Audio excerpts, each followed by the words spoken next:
Kamusta po kayo? Bago po ang lahat, first things first.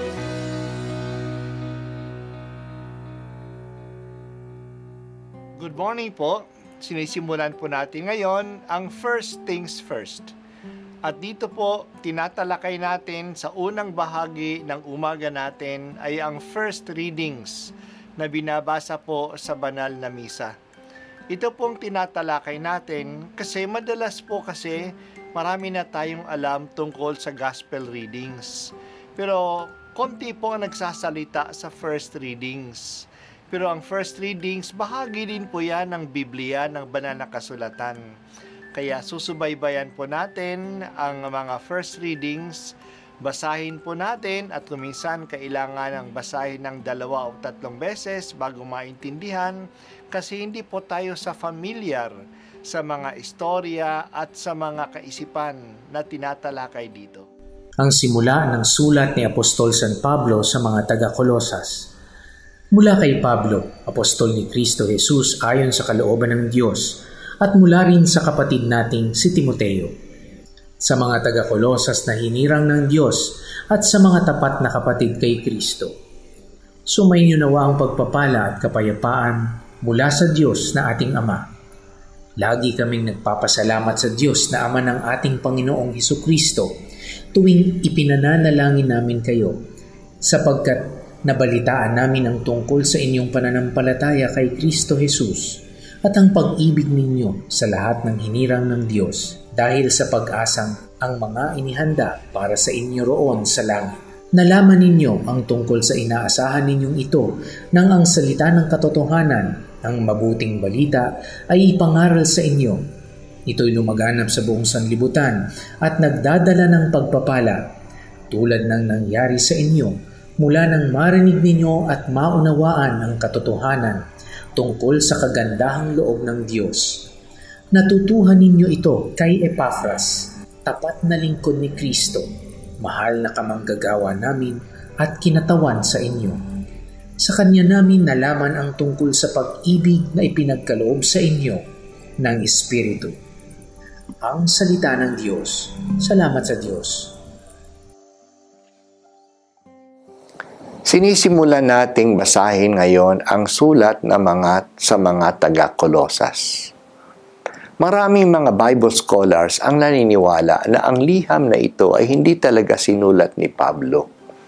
Kaya nabibilang ito sa tinatawag na Deutero-Pauline letters.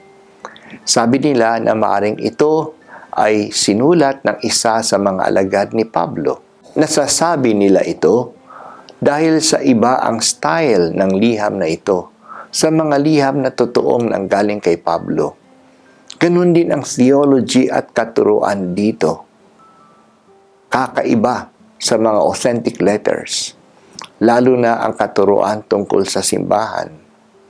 Ito ay medyo kakaiba sa mga totoong sulat ni Pablo.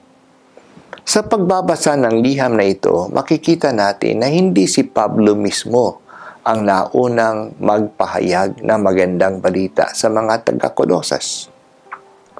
Natutunan nila ang tungkol sa mabuting balita mula kay Epafras, isang kamanggagawa ni Pablo.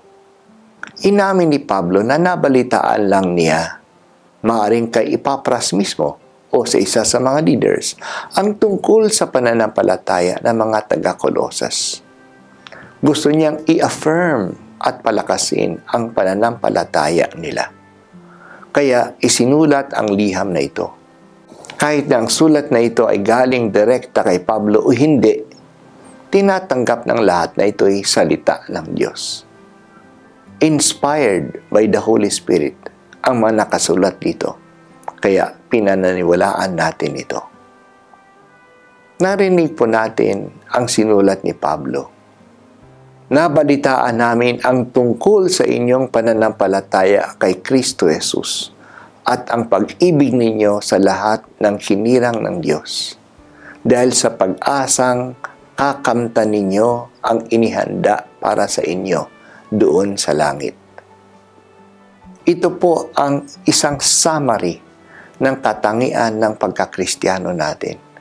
Pananampalataya kay Jesus. pag-ibig sa kapwa, at pag-asa para sa langit. Hindi po mapaghihiwalay ang pananampalataya at pag-ibig. Sa totoo lang, napapatunayan na tayo ay may pananampalataya dahil sa tayo ay umiibig sa kapwa. Nagiging buhay ang pananalig sa Diyos dahil sa ating pagmamahal sa kapwa. Nagtsatsaga tayong manampalataya at umibig dahil sa tayo ay may pag-asa na ang mga ito'y may gantimpala sa langit. Ang pag-asa ang nagbibigay sa atin ng katatagan. Kaya dito ay makikita natin ang 3 theological virtues na magkaugnay sa isa't isa: faith, love, and hope.